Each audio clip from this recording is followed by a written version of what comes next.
This character is endlessly confounding and complicated, fascinating and sort of lovable and loathable, and I knew that Tessa would be able to do that beautifully. Could you tell us the events of the evening up to the incident?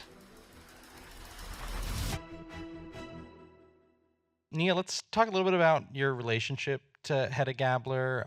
This is very much your own interpretation, but sort of where did you start in terms of how you wanted to make a movie out of Hedda Gabler? Yeah, there was no urgency. I was 22 and I was getting my master's in the UK, and no one was asking me to make a movie, frankly. So I had a lot of time to just think about what I wanted to do and to interrogate what was so fascinating to me about Head as a character and this play in particular. And I watched a production that was recorded in London, I think a couple years before, and I was a bit like, oh, that's not what I read.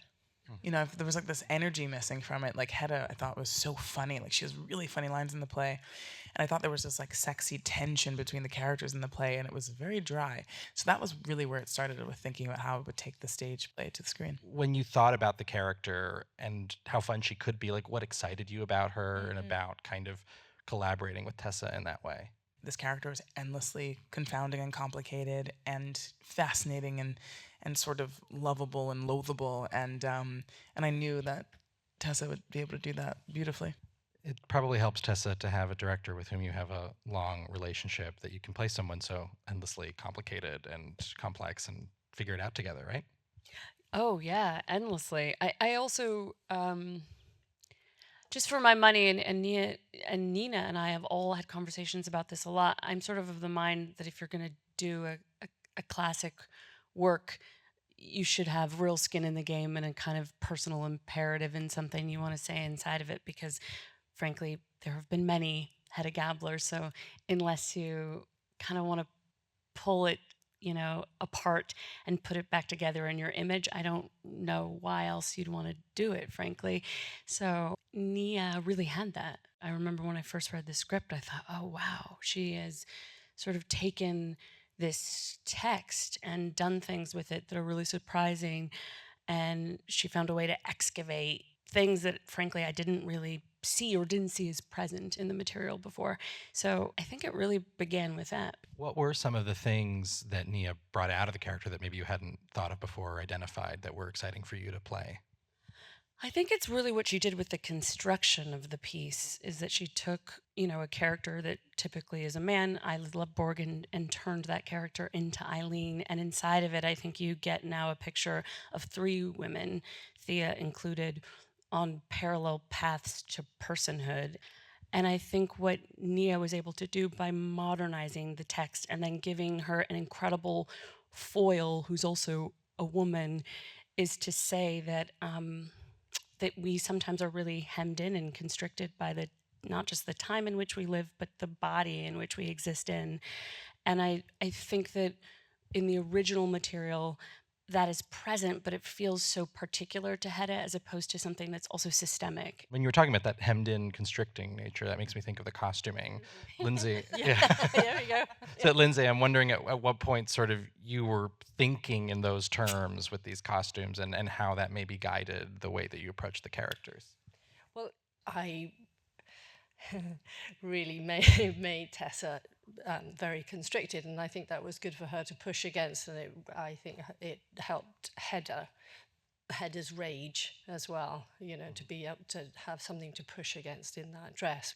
All of these things that, in the end, it's impossible to control. What were some of your conversations about Eileene, given that she's an original character? She really upends what we think of as the play in a really exciting way, and even just the way she enters, it's very driven, I think, by what we see. Part of that thinking was that Eileene was trying to enter a man's world. It was trying to be equal to men, which, being a woman, she wasn't ever going to be able to. And I wanted subliminally for her to, while being stridently and very female and very feminine, still have these attributes of a man's blue suit and a white shirt. So, Nina, talk a little bit about your entry point into this character. She has, I think, more depth, I mean, even compared to the male version in the original, in that we learn more about her work. the way that she's engaging intellectually as well as romantically. So, what most excited you about this inversion? Yeah, thank you for saying that because that's what I found in her, that I felt there is more depth. You think about her work, what is the manuscript that she brings into this party? What is in there, and when it gets destroyed, what does she lose? With Eilert, you kind of think, yeah, he's probably a brilliant man and he's written something great. But with Eileene, I had the feeling that would have changed the conversation. That would have changed the world, maybe. I went that big, So I thought it's really a loss, and I completely believe her when she says at the end, "I can't do it again," and that was something I had always understood with Eilert, and I found as heartbreaking as with for Eileene, but it added so much more that a woman in the 50s had to fight in this world for her place in it. It just raised the stakes were higher, for all the women. The chemistry between the two of you is quite electric in this movie, and I believe you had ample rehearsal time to kind of figure things out. So can you talk a little bit about that, what you gained from it, even just particularly in your dynamic together? It was a beautiful process. I could talk on and on about how the rehearsals were and how unusual it is that you have this amount of time to rehearse in the set, and it was already prepared. We had the bedroom, we had the party room, so you take something home away with you. You know what it feels like, and it's very unusual. Normally you don't have the time. So thank you to the producer. Also, no, it's very unique that's the case, and. Yeah, so that was fantastic. So, Cara, that the set had already been sort of prepared for the rehearsals. Can you talk a little bit about, I suppose, why that's pretty unusual in itself, so how that came about? I'm always one of the first people on with working with Nia. And so it wasn't that unusual that we had it ready. I mean, we knew when the rehearsals were going to be. So we were getting everything ready for that date. So you could know where the pieces were going to be, what the blocking was going to be. And I knew how personal this was to Nia because I knew how long she'd been wanting to do this play. And I thought this is going to be a very beautiful period film. And when I met with Nia, she said to me, no, I don't want to do something traditional at all. I want to come up with a fresh take. That's what the script is all about. I want to reflect that in the look. I don't want it to look like just another period film. I want to enter a world. I want to build Hedda's world in this house. And when she said that, I thought, oh, this is so much more exciting because not only is this a period film exercise, and those are always so beautiful to do, but then I get to world build and figure out who this character was. We got it ready so you guys could really take in the environment. So, Jeremy, I'd love for you to talk a little bit about just some of the biggest challenges in navigating things like the strikes and actually getting to mount a movie like this in the way that Nia was able to.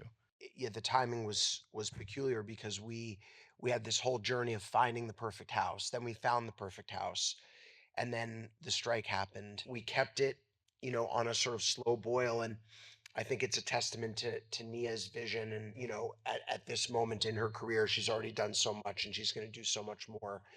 And I'd actually had the chance to work with Tessa on Selma, and was like always a big fan of Tessa's, and feel like she's like so courageous as a performer and does so many different cool things. And so for us, it was like, an incredible experience. And I really admire how everybody stuck with it. We are at time, but thank you all so much. Thank you all for coming. Thank you. Thank you.